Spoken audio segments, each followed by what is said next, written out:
All right. Yep. Hi, folks. How are you doing today? This is Mug Project. I'm going to read Satantango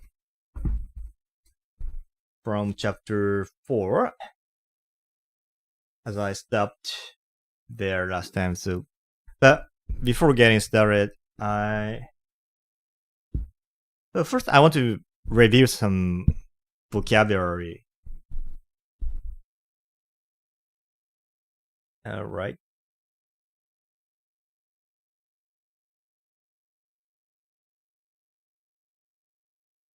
Okay. Cretaceous. Cretaceous is a word related to an ancient period of time. One is pale and dim. Heterogeneity. And, is a word for a study of the Platonic portions and continents.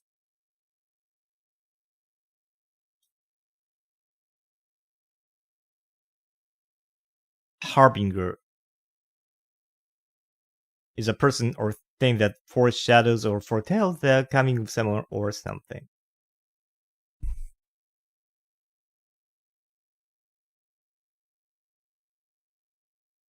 Kibosh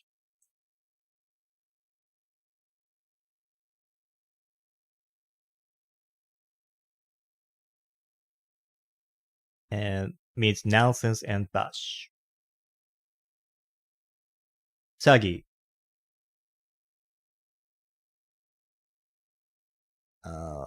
is an adjective describing a state of soaked with moisture or other liquid or mud or something.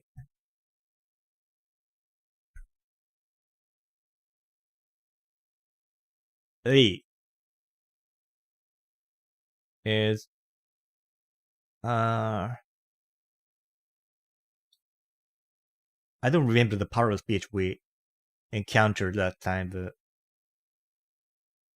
it has two forms, noun and adjective.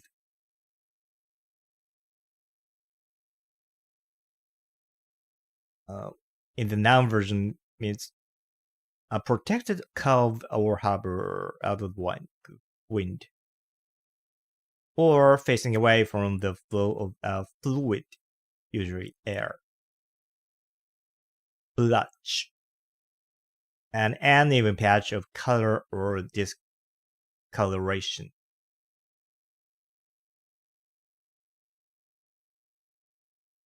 Raucous means rough sounding.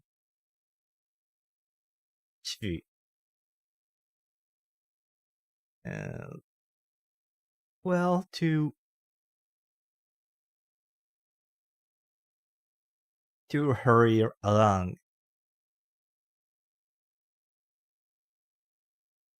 Porcelain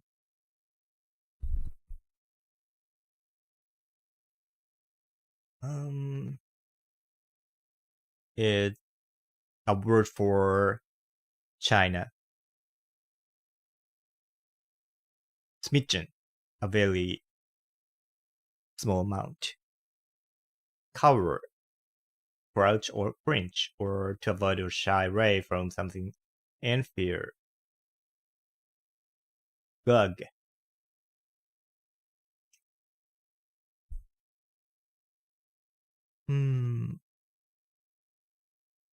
To flow in noisy bursts, or to quickly swallow liquid. Paunch.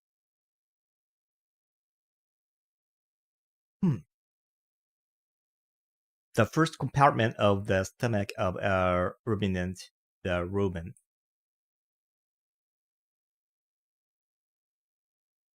Aureole.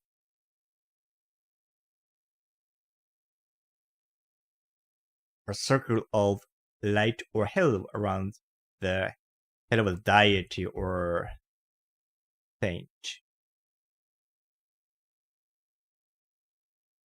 Riven. Broken into pieces. Rain.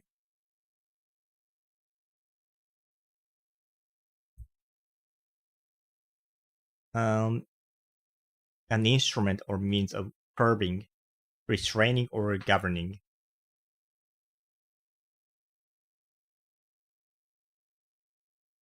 Tedium. Boredom. Nape. The back part of the neck. Desolate. To deprive of inhabitants. Crevice. A narrow crack or fissure as in a rock or wall. Humbug. Oh, this word means nonsense. Okay. So to recap, I want to talk a little bit about the background of this story, Satantango. In summary, Satantango is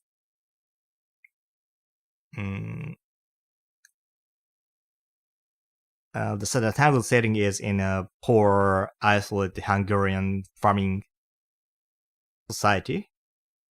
After the collapse of the collapse of communism in Eastern Europe, the story takes place in in a countryside village where people struggle in poverty, struggle in poverty, boredom, and so on.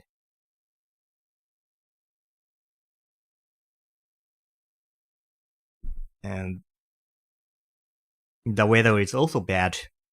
They have constant rain, muddy roads, and let's say abandoned buildings.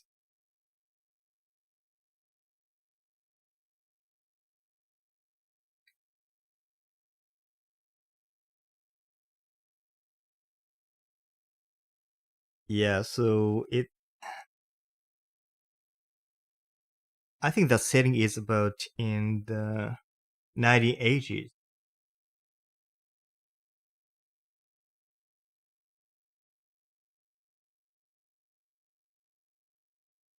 And by part 1, chapter 3, the villagers are waiting for change and secretly planning how to escape their miserable lives.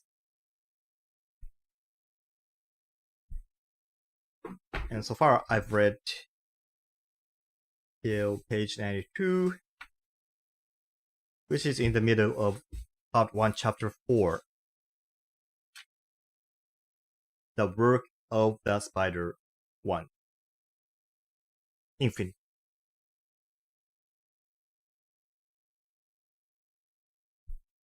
Okay, let's get started.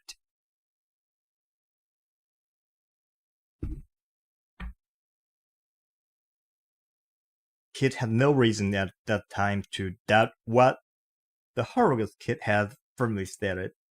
He even drew him aside to interrogate him more intensely about the details, and through some of the smaller details made him question the foundations on which the story was built because they were not as solid as they might be. He never once assumed the story itself to be false because he asked himself, what reason would the Horowitz kid have for telling such a whopping lie? He himself, of course, was firmly of the opinion that the kid was as rotten as could be, but no one could tell him the boy was capable of making up such a story without any outside help or indeed encouragement. But At the same time, he was pretty certain that while someone might indeed have seen the dead in town, death was death, and that's it. He wasn't in the late. He was in the least surprised. It's just what you'd expect of eerie mesh. As far as he was concerned, nothing was too strange to be believed, and but that lousy vagrant, because it was perfectly clear that he and his companion were a pair of filthy scoundrels. He resolved that whenever and however they arrived, he would stand quite firm. The wine had to be paid for. In the long run, it wasn't his problem. They might be ghosts for all he knew, but anyone that wants to drink here was to pay up. Why should he be the loser? He hadn't worked his fingers to be one all his life. He hadn't set up this business by sheer hard slug, so that a bunch of idle tramps should swig his wine for free.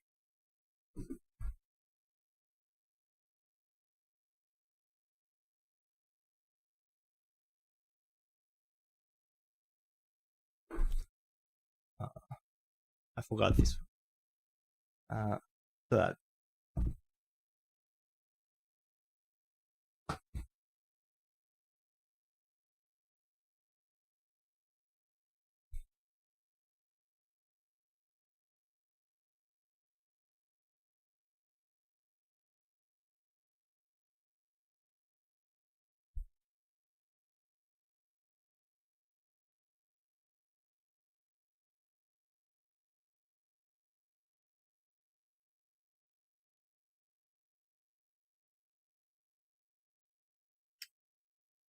Aria and I.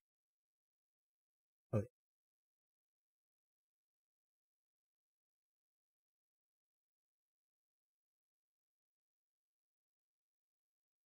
People didn't sell on credit, and grand gestures, that kind of thing, were not his style. In any case, he did not think it impossible that Irimas really had been hit by a car. Why? Had anyone but him ever heard of a case of apparent death? So someone had succeeded in dragging people back into his miserable life. For what? In his opinion, this was not beyond the ability of modern medicine, though it was an act of considerable carelessness. If so, one way or the other, he wasn't interested. He was not the kind of man to run scared of a figure suspected to be dead. He sat down at his desk, and having blown the dust off his account book, leafed through it, pulled out a piece of paper and a blunt, much-chewed pencil stub, and feverishly adding up the figures on the last page. Scribbled some meaningless numbers while incoherently mumbling to himself.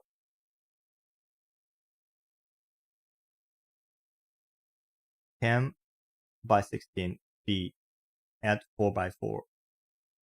9 by 16 S at 4 by 4. 8 by 16 W at 4 by 4. O, 2 cases, 31.50. 3 cases, 5.60. 5 cases, 3.00. Fully absorbed, he gazed at the column of numbers flipping right to left with pride while feeling an infinite hatred for the world that made it possible for filthy scoundrels to target people like him for their latest outrage.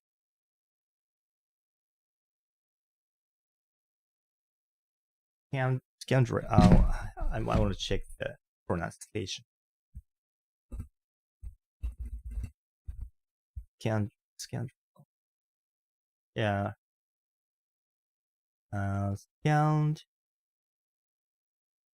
Scoundrel. Okay.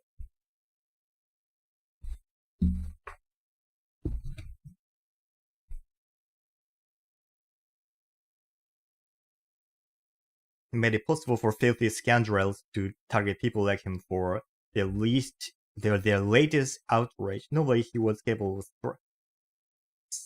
sublimating his sudden bouts of fury.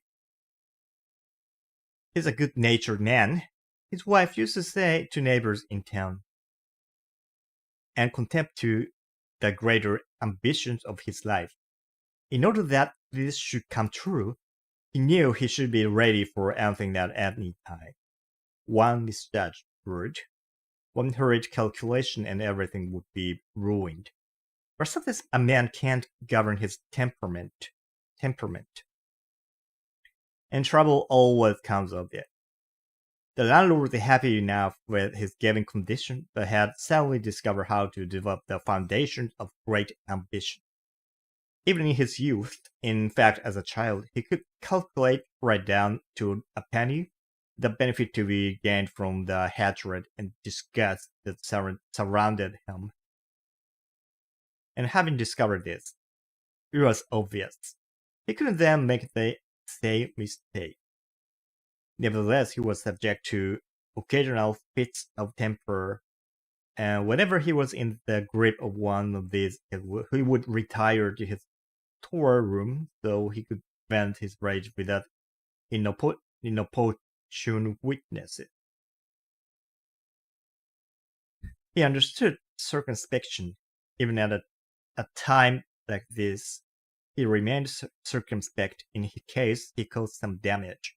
He'd kick the wall, or else would smash an empty wine rack against the matador. Let him have his fit there. But he really couldn't allow himself this now because they might be able to hear it in the bar. So now, as so often before, he took refuge in numbers. Before there is in numbers a mysterious evidentiary quality, a stupidity, undervalued grave simplicity. And as a product of the tension between these two ideas, a fine-tuned green concept might arise, one that proclaimed, perspectives do exist. But did there exist a series of numbers that might defeat this bony, gray-haired, lifeless-looking, horse-faced heap of trash? That piece of shit? The parasite who belonged in the cesspit known as Image? What number could possibly vanquish the infinitely treacherous scoundrel straight from hell? Treacherous, unfathomable. There weren't words for him.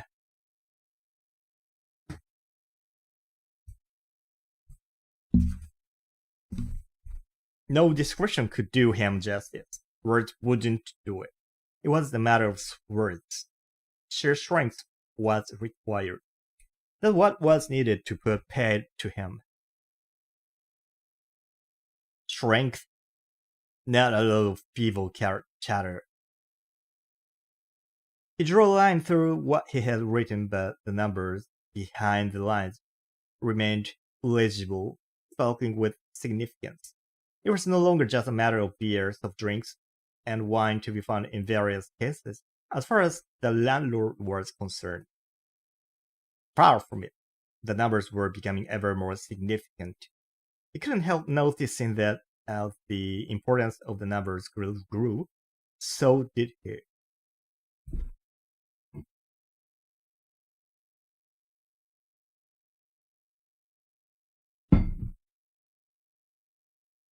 He was positively swelling. The greater the significance of the numbers, the greater my own significance. For a couple of years now, the consciousness of his own extraordinary grandeur had constrained him. Limber now, He ran over the soft drinks to check that he had remembered it all correctly. It worried him that his left hand had started shaking uncontrollably. He had eventually to face the pressive issue of what to do. What does Arimash want? He heard a hoarse voice in the corner that made his blood freeze for a moment because he thought that on top of everything else, those infernal spiders has learned to speak.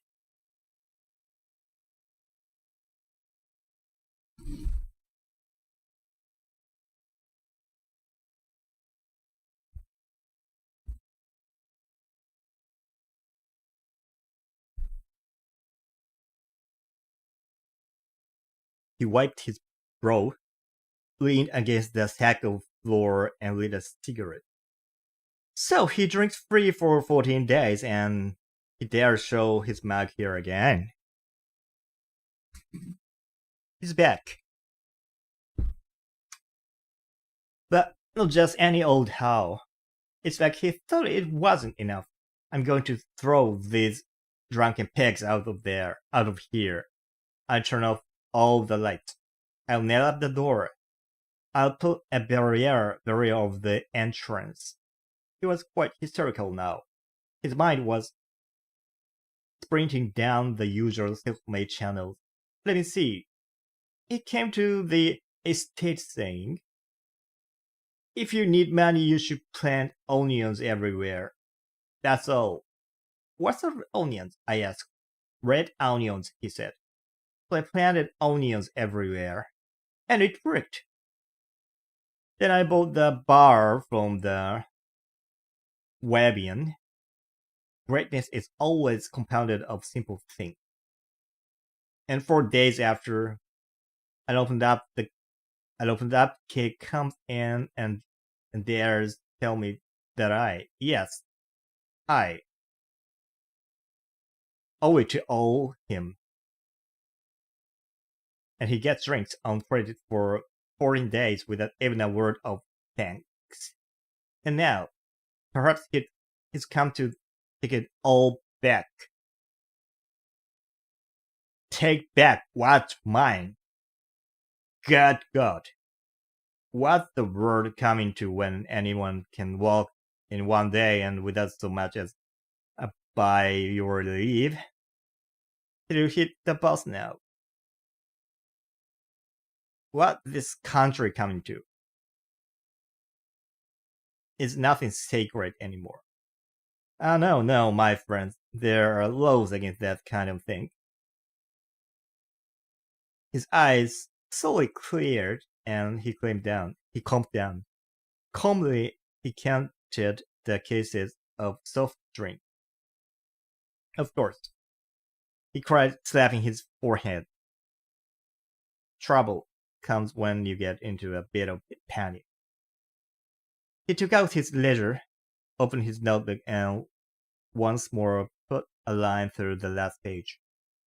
Starting all over again with the same pride.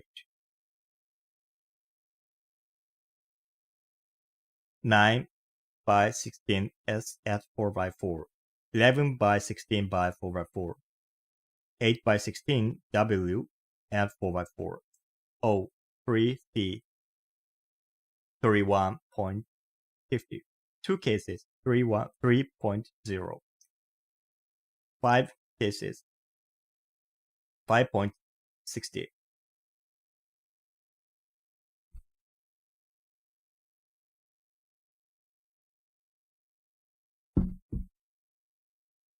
He slammed the pencil down on the desk, slipped the notebook into the ledger, slid them both into the desk drawer, rubbed his knees, and opened the bolt of the steel door. Let's see it through. Mrs. Helix was the only one to have noticed. How long he had spent in that dreadful robe, and now her piercing eyes were following his every movement. Helix was listening, startled, to the driver's loud story. He made his body as small as possible, sticking his hands deep into his pocket so as to reduce the area open to assault, in case someone should break in on us now. It was quite enough that the driver should appear in this extraordinary weather, so uh,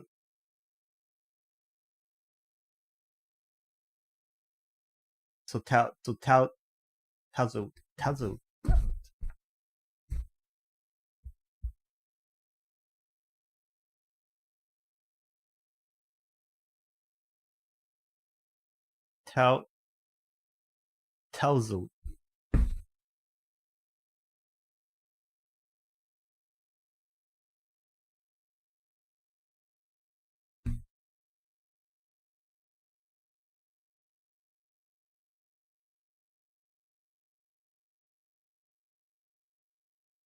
so tousled and excited. He hadn't visited the estate since last summer. Exactly the way some strangers in ragged ankle-length coats might enter a quiet family dinner to announce in tired voices the confusing and terrifying news that war was broken out. And having done so, lean against the cupboard, drain a glass of home-brewed palinka, never to be seen in the region again. Because what should he make of this sudden resurrection, this feverish rushing around in circles? He didn't like everything changing around him. He took it badly. The chairs and tables had moved. The pale imprint of their legs remained on the oily floor. The cases of wine by the wall were shifting into a different order, and the top of the counter was unnaturally clean.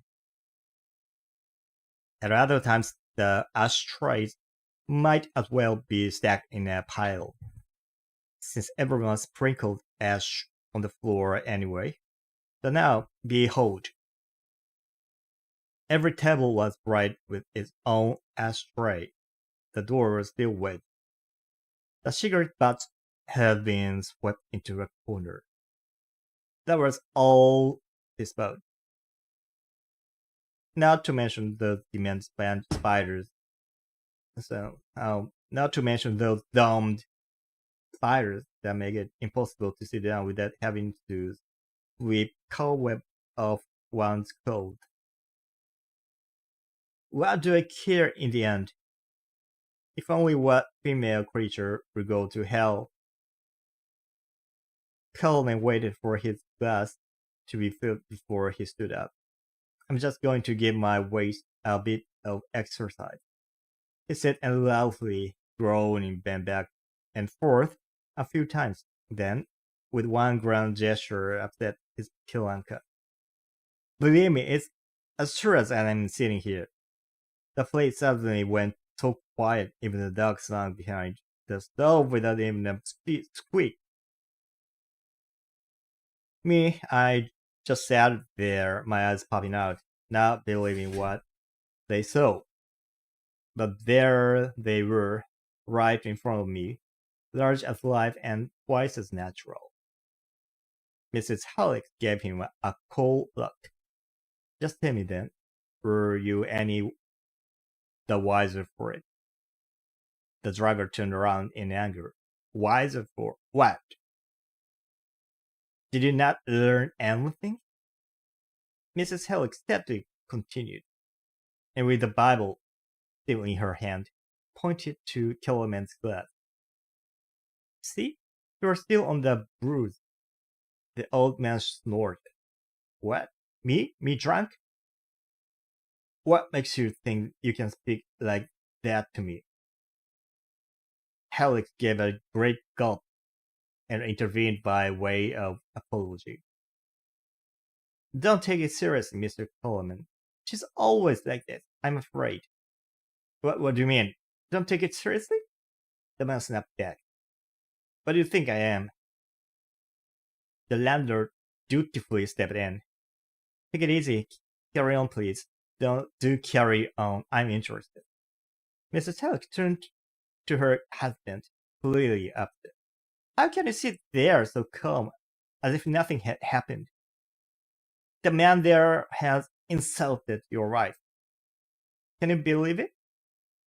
The contempt she radiated was so absolute that the words stuck in Kellerman's mouth, even though he wasn't quite through with the subject. Now, where was I? He asked the landlord, then blew his nose before carefully folding his handkerchief again. Crease to crease.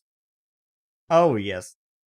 How the girls behind the bar started making rude comments on them. Alex shook his head. No, you haven't got as far as that. Calvin angrily slammed his glass down on the table. I can't go on like this. The landlord cast a warning glance at Eric, then waved to Kelvin. No need to make a fuss about it. No, indeed. I'm through. He retorted and pointed to Haley. Get a load of him. Like he was there. He knows better. Forget that, the landlord assured him. They don't understand, believe me. They don't understand. Calvin was mollified and started nodding.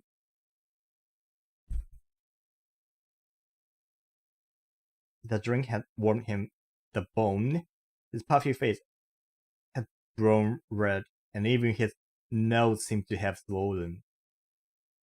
So there we were, the girls behind the bar, and I thought that earmuffs would give them a box on the ear then and there, but no. They were just like this lad here. I recognized them all. There was the driver of the firewood truck, who stopped down from the forest. Then the gym teacher from the nearby school, a night waiter from the restaurant, and a good few others. So I make no bones about it. I admired Irma's restraint.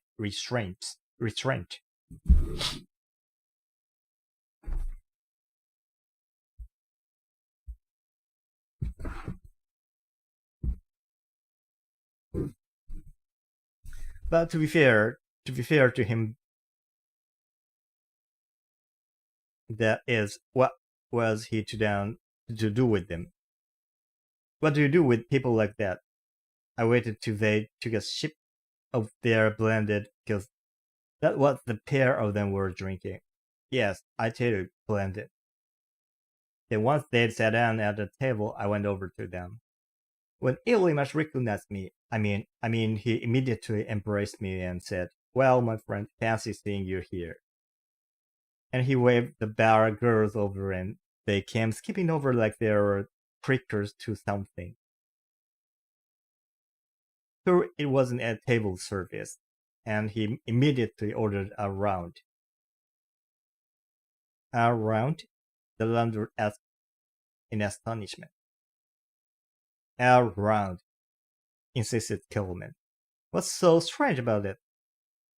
I could see he didn't feel like taking, so I started chatting with Katrina. He told me everything. Mrs. Helix leaned forward, anxious not to miss it. Oh, yes, everything. He's just the kind of man people tell everything, she dryly remarked. And before the driver could turn around to face the old witch, the landlord leaned over the bar and put a hand on his shoulder. I told you, take no notice. Meanwhile, very much. Colin controlled himself and made no move. Irmash merely nodded now and then. He didn't say a lot. He was thinking about something. The landlord took a gulp. You say he was thinking about something? Yeah, quite so. Eventually he simply said, "Time to go. We'll meet again, Kellerman." Not long after that, I myself left because it was impossible. I can only put up with so much bad company, and in any case, I still had some business in uh, Kisroman Verosh with Hoshin, the butcher. It was already dark by the time I set off for home, but at the slaughterhouse, I popped into the major.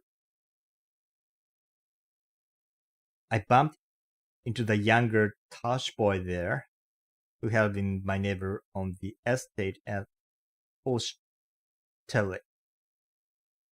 It was he who told me that Irimash, or so he said, had spent the afternoon with Tigerwald, the gun dealer who went broke, and that they were talking about some kind of ammunition. At least that's what the Tigerwald had told him in the street. So then I set off home, and before I got to the Fort Outlet, you know the Pickett's place, and I'm not sure why myself I looked back. I immediately knew it. It could only be them, though they were still some way off. I went on a while, but only so far that I could see the road forking, and it was true. My eyes were not playing tricks on me. It usually was them. They turned down the proper road without a moment's hesitation. Then, once I got home, I realized where they were going, what for, and why. The landlord leaned forward with satisfaction and kept a skeptical eye on Kellerman. He guessed that what he heard was just a part, very small part, of what had actually happened, and then that even the bit he heard was probably made up. He had enough respect for Kellerman to know that the man was probably saving the best for later, when it would have much more effect. After all, he reasoned, no one tells you everything up front, which meant he never believed anyone, and certainly not the driver now, not a single word, though he did pay considerable heed to what he said. He was sure that even if he wanted to tell the truth in a straightforward fashion, the man was incapable of doing that. So he never assumed too much about the first version of events, merely nothing that something might have happened. But what precisely happened that could only be determined by a maximum joint effort, by hearing ever newer and newer versions of the story, so that there was never anything to do but wait for the truth to assemble itself, as it might at any moment, at which point further details of the event might become clear, though that entailed a superhuman effort of concentration, recalling in what order the individual incidents comprising the story actually had appeared. Which way there and why? He asked with a sly smile. Plenty to be getting on with, don't you think? Came the answer. Could be, the landlord coldly replied. Alex drew closer to his wife. What terrible things to hear, dear Jesus. It's enough to make man's hair stand on end. Who slowly moved her head to examine the placid skin of her husband's face. His cataract gray eyes and low protruding brow. Close up. His sagging skin reminded her of those horrible slaughterhouses of slabs of meat and ham folding on each other. His cataract gray eyes of water covered in frog spawn in the country yard wells of long abandoned houses. and his low Johnny Bro of the Bros of Murderers. Those photographs you see in the national papers and can never forget. And so, whatever momentary fellow feelings she might have had for Alex immediately left her to be replaced by another, scarcely appropriate feeling whose object could be summed up in a single sentence: the grace of Jesus.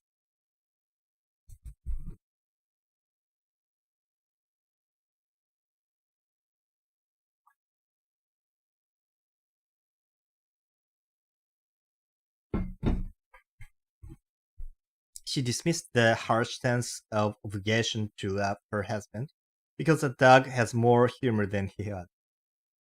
But what next? He must, after all, be written in the book of fate.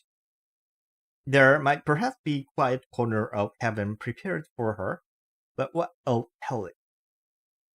What could his sinful, cruel soul expect?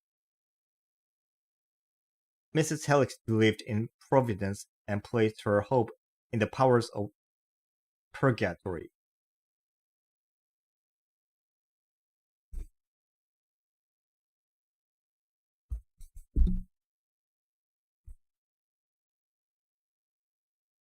Purgatory.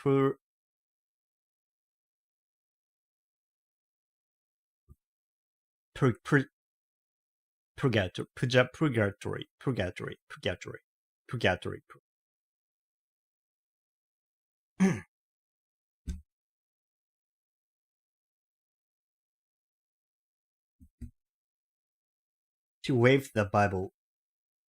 It would be better for you to be reading this, she declared severely, while you still have time. Me? You know that I don't. You!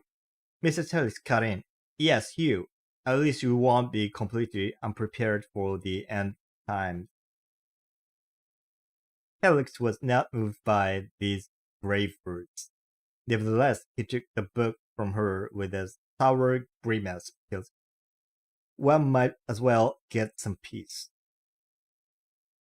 On receiving the weight of the book in his hands, he gave a nod of acknowledgment and opened it on the first page. But Mrs. Helix snatched the book from his hands. No, not the creation. You idiot! She cried, and with one well-practiced movement, went straight to the book of Revelation. Helix found the first sentence rather difficult, but didn't spend time struggling with it because Mrs. Helix's afternoon being less keenly focused on him. It was enough to pretend to read. And though the words never made it as far as his brain, the smell of the pages had a pleasing effect on him. And he could listen with half an ear to the conversation between Caracas and the landlord, and between the dinner and the landlord. Is it still raining? Yep. And what's up with him? Drunk as a newt. Drunk as a newt.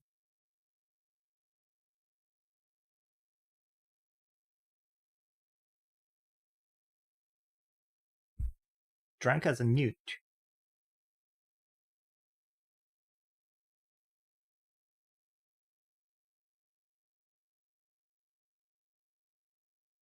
Because the terror roused by the prospect of Irimas having evaporated, he was slowly recovering his sense of orientation and had some idea of the distance between the counter and himself, as well as a notion of the dryness of his throat and of the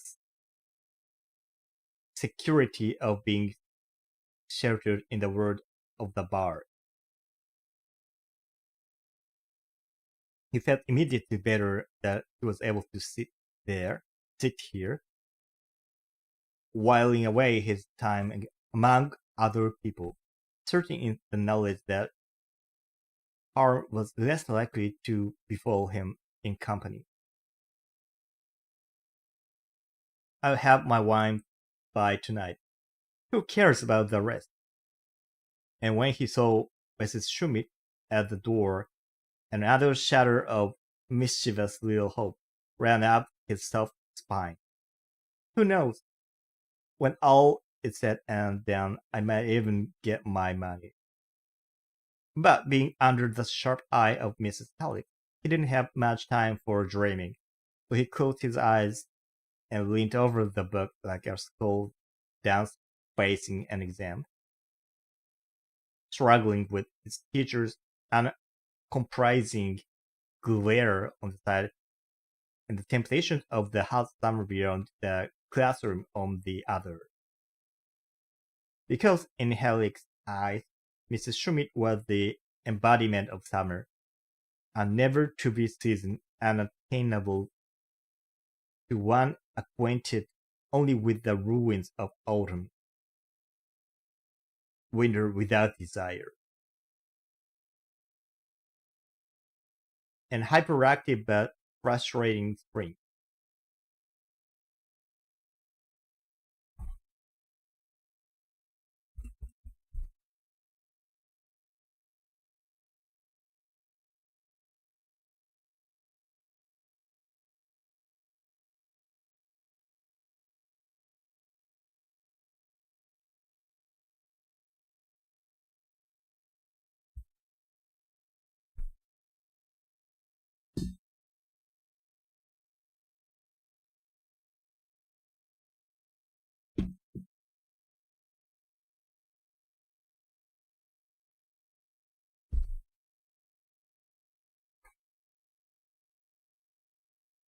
Oh, Mrs. Schmidt! The landlord leaped to his feet with a faint smile, and while Kelman was swaying here and there, looking on the floor for the door wedge, so that the door could be kept closed, he led the woman over to the table he tended to work at, waited for her to sit, then bent close to her ear so he could breathe in the powerful, rough scent of cologne rising from her hair, that just about overcame the bitter tang of her hair gel. He didn't really know which he preferred, the scent of Easter or the exciting aroma that, come spring, leads a man, as it does the bull in the field, to the focus of desire. Alex couldn't even begin to imagine what had happened to her husband. What horrible weather! What can I bring you? Mrs. Schmidt shoved the landlord aside with her delicious, practically edible elbow, and looked around. Terry Pilanka?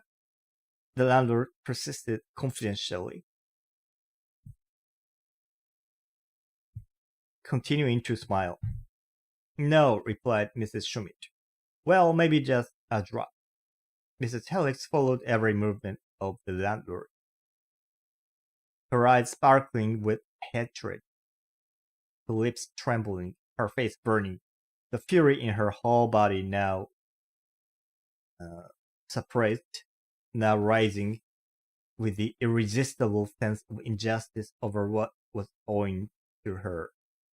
And now she couldn't make her mind what to do, whether to march out of this notorious den of vice, or to give that lecherous wine of landlord a sharp box on the ears for trying to inveigle innocent creatures into his wicked web by craftily getting the innocent soul drunk.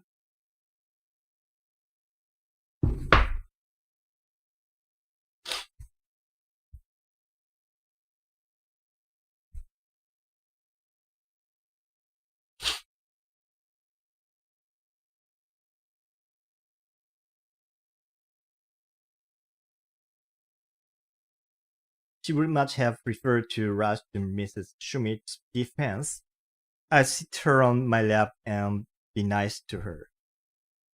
So she should not be subject to the landlord's attempts to force himself on her, but there was nothing she could do. She knew she must not betray her feelings because they were bound to be misunderstood. Were they always gossiping behind her back about precisely this? But feared the poor girl might be seduced by such wiles, and dreaded that would await her at the end. She sat there, her tears welling up, her body overblown, the weight of the whole world on her shoulders. "And have you heard?" asked the landlord with disarming courtesy. He put the glass of Talinka down in front of Mrs. Schmidt, and as far as possible tried to hide his pot belly by breathing in. She's hurt. She's hurt all right," Mrs. Hellick blurted out from her corner. The landlord sat back in his place with a solemn expression, his lips tight, while Mrs. Schmidt delicately raised her glass to her mouth, using only 2 fingers for it, as if having properly considered the matter, throwing back its contents and swallowing it all in one manlike gulp. "And are you all sure it was them?" "Absolutely sure," the landlord retorted. "No mistake." Mrs. Schmidt's entire being was filled with excitement. She felt her skin tingling all over, myriad scraps of thought whirling chaotically in her head.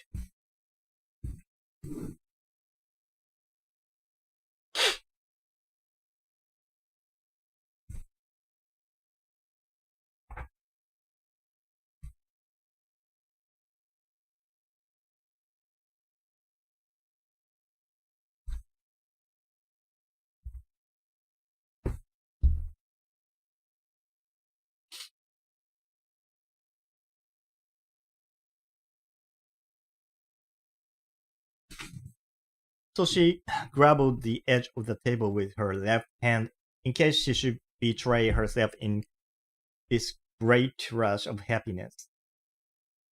She still had to pick her own things out of the big military chest, consider what she would need and what not, if tomorrow morning, or perhaps this very night, they were to set off, because she was not in any doubt whatsoever that the unusual, fantastic rather, visit of Arimash, how like him, she proudly thought, could be no accident. She herself remembered his words to the letter. But could they ever be forgotten? And all this now, at the last possible hour. These last few months, since the terrible moment she had first heard the news of his death, had completely destroyed her faith. She had given up all hope, abandoned all her best loved plans, and would have resigned herself to kind of poverty-stricken and preposterous bid to escape, just to be away from here. But you stupid people of little faith. Hadn't she always known that this miserable existence owed her something? There was, after all, something to hope for, to wait for. Not, at last, there would be an end to her sufferings, her agonies. How often has she dreamed of it, imagined it? And now here it was, here, the greatest, most disappointment of her life. Her eyes shone with hatred and something like contempt as she gazed at the shadowy faces around her. Inside, she was almost bursting with happiness. I'm leaving. Drop dead the lot of you. Just the way you are. I hope you get struck by lightning. Why don't you all just take the bucket? Drop it right now. She was suddenly full of big, indefinite, but chiefly big, plans. She saw lights, row of illuminated shops with the latest music, expensive slips, stockings, and hats. Hats floated before her, soft furs cold to the touch, brilliantly lit towels, lavish breakfast, grand shopping trip, and night. The nights, dancing. She closed her eyes so that she might hear the rustling, the wild hubbub, the immeasurably joyful clamor.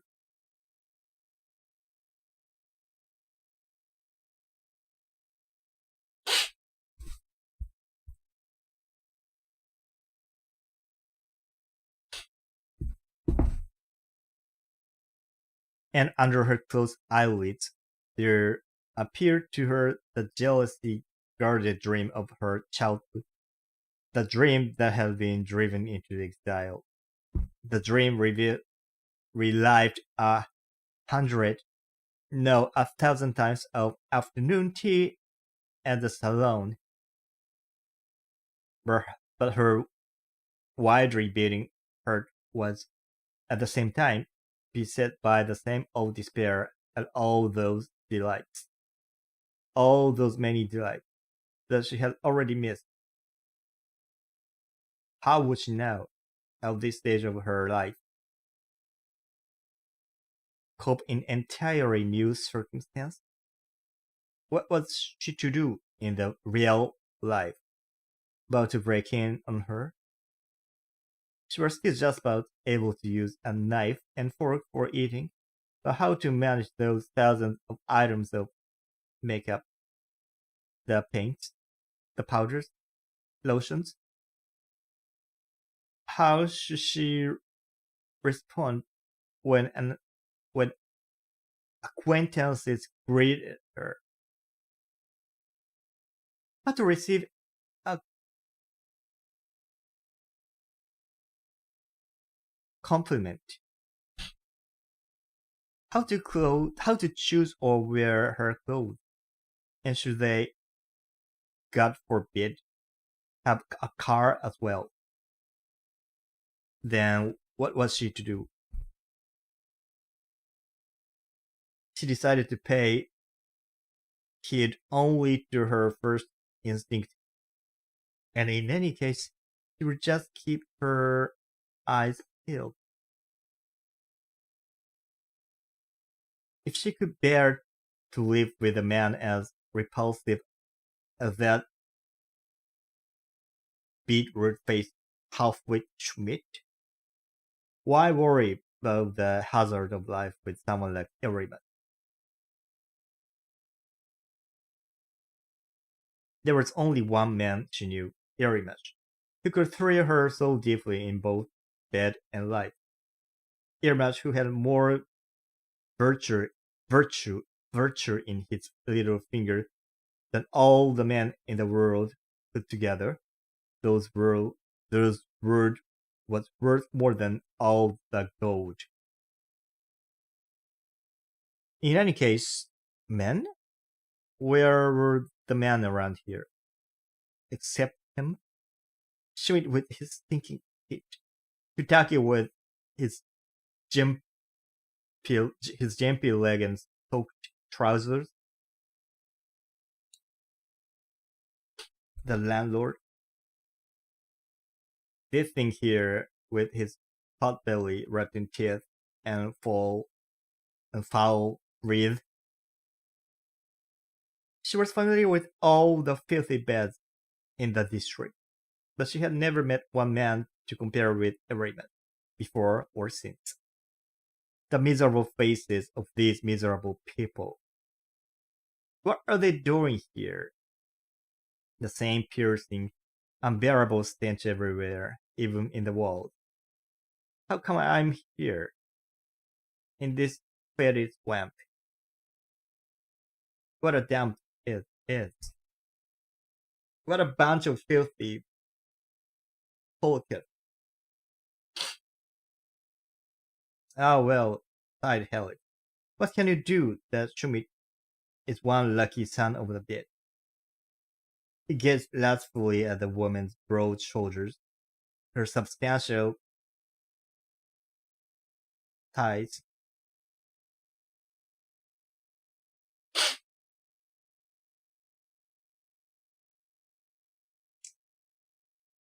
her black hair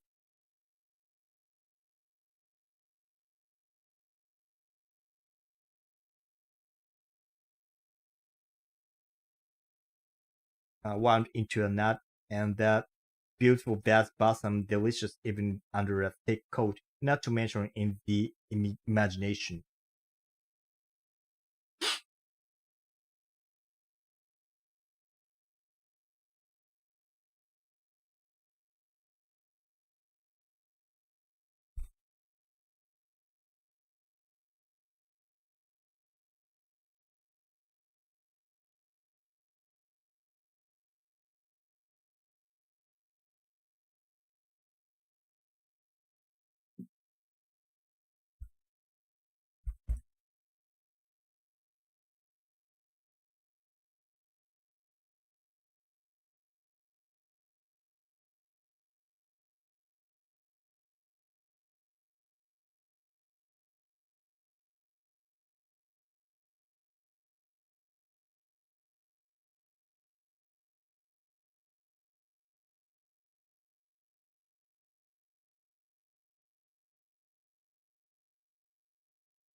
He gets up to offer her a glass of palinka, and then they get to talking, and she asks her to marry him. But you're already married, she says. No matter, he answered. He answers. The landlord put another glass of palinka down in front of Mrs. Schmidt, and while she drank it off in little sips, her mouth filled with saliva, Mrs. Helix's back was covered in goose flesh. There could be no more doubt that the landlord had given her another glass of palinka, though she hadn't asked for it, and that she had drunk it. Now they're lovers. She closed her eyes so no one else would see what she felt. Fury and frustration ran through her veins from head to toe. This time, she all but lost control. She felt trapped because there was nothing she could do against them. After all, it was not just that they were constantly mouthing off,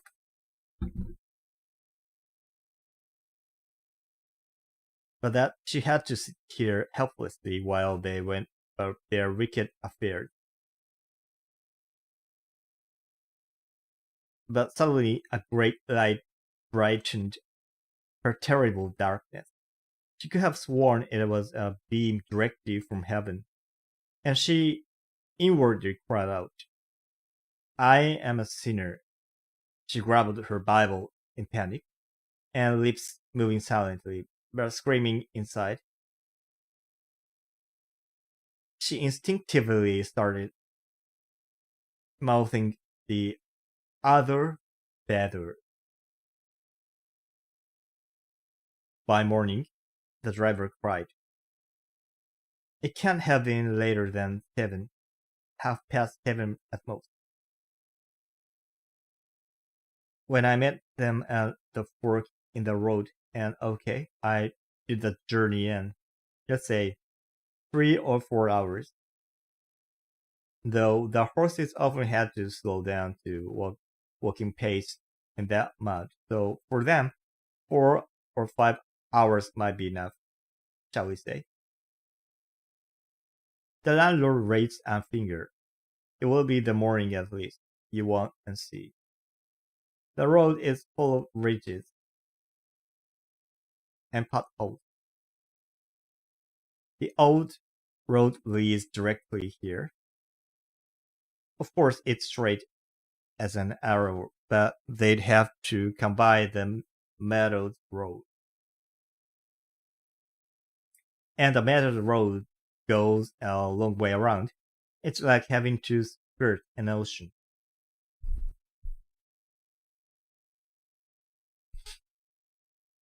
Don't even bother to argue. I am from these parts myself.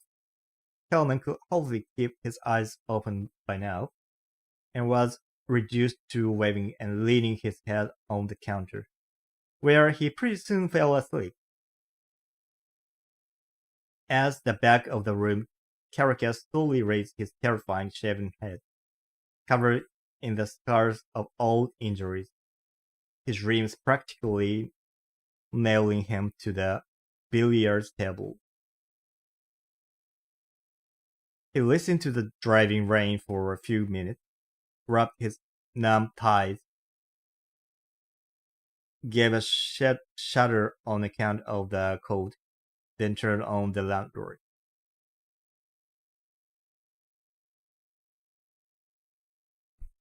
Dumbass. Why is that fucking stuff not working?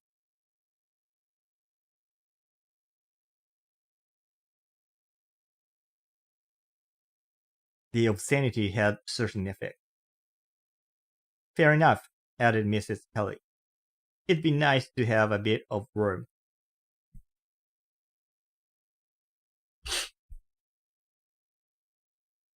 The landlord lost his temper. Tell me honestly, what are you yapping on about?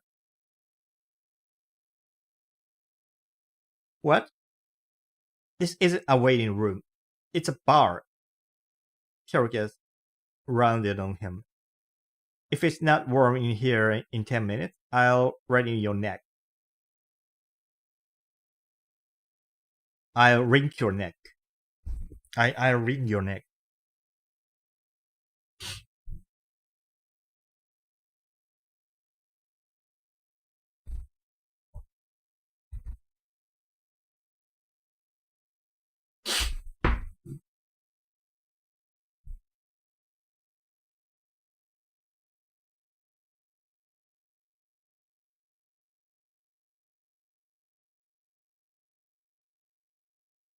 Okay, what's the point of shouting? The landlord caved in, then looked over Mrs. Schmidt and gave her a cheesy grin. What time is it? The landlord glanced at his watch. 11. 12 at most. Well, now then the others arrive. What others? Asked Caracas. I'm just saying. The farmer leaned on the billiards table, gave a yawn, and reached for his glass. Who's taking my wine? He asked in a flat voice. You spill it. You're lying, you dumbass. The landlord spread his palms. No, really, you did spill it. Then bring me another. The smoke slowly billowed across the tables, and in the distance they heard the sound, now there, now gone, of furious barking. Mrs. Schmidt sniffed the air. What? That smell? It wasn't there before, she asked, startled. It's just the spiders. Or the oil, the landlord replied in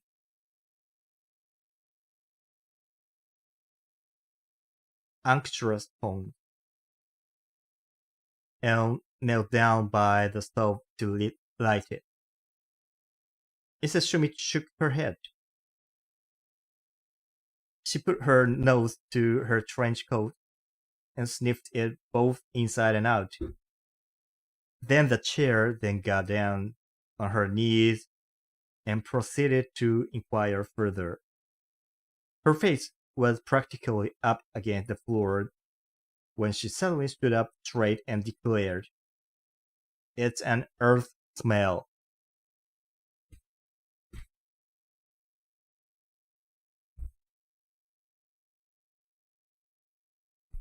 And this sentence ends chapter 4 of part 1.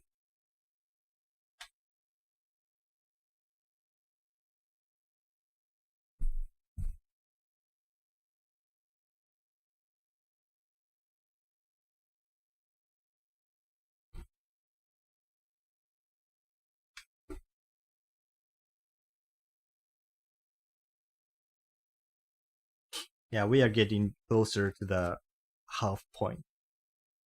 And next time I will continue reading from chapter 5.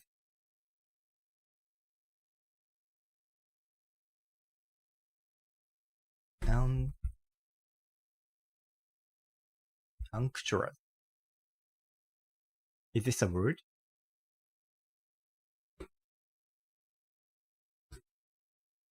It is.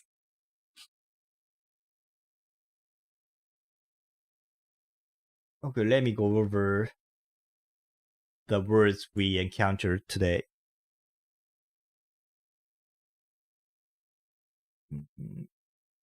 Okay. Slug means a long, tedious walk. Infernal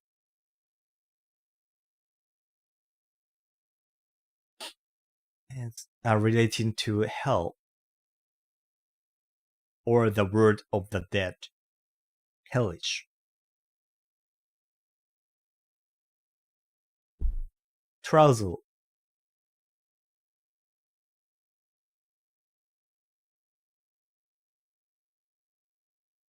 To put into disorder. To tremble.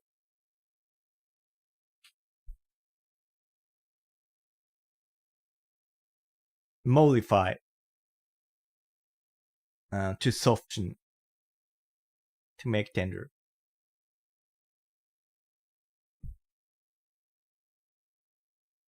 Purgatory.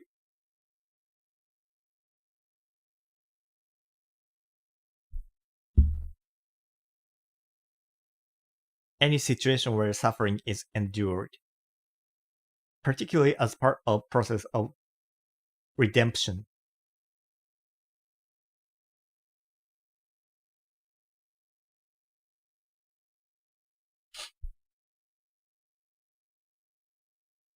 Newt is a small lizard.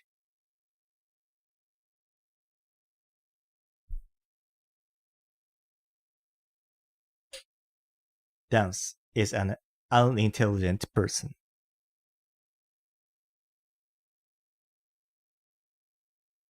Inveigle. Inveigle. Inveigle. Inveigle. Inveigle. To convert, convince, or win over with flattery or wiles. And wile mean a trick or a stratagem practiced for ensnaring or deception, a sly.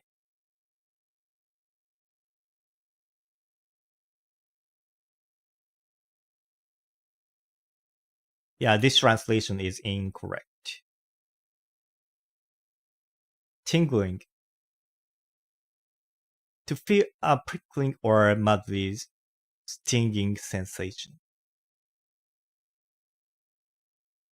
tingling, hubbub, a confused uproar,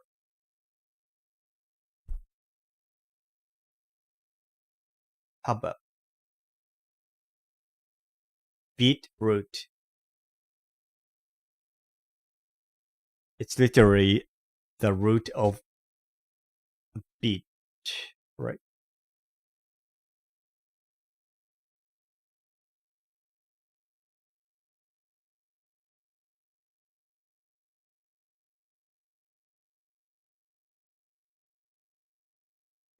This is also a verb describing to turn a bright red or purple color.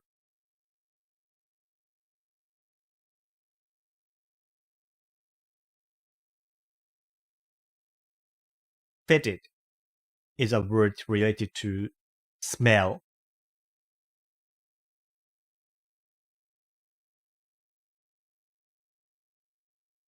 And a plant, a kind of plant. Stinking.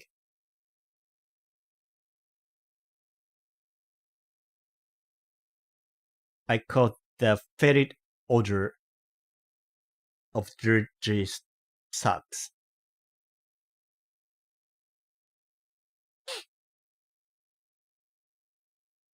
Polecat is another name for a skunk. I'm not sure about a polecat is not a cat. Unctuous. Unctuous.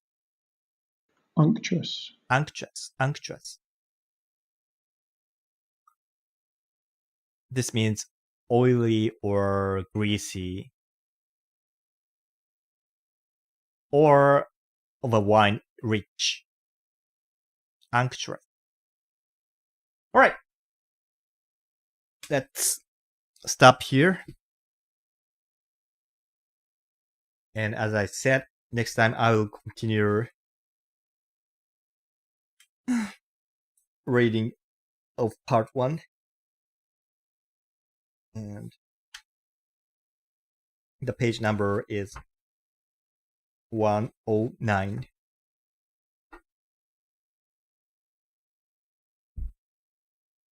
Okay, and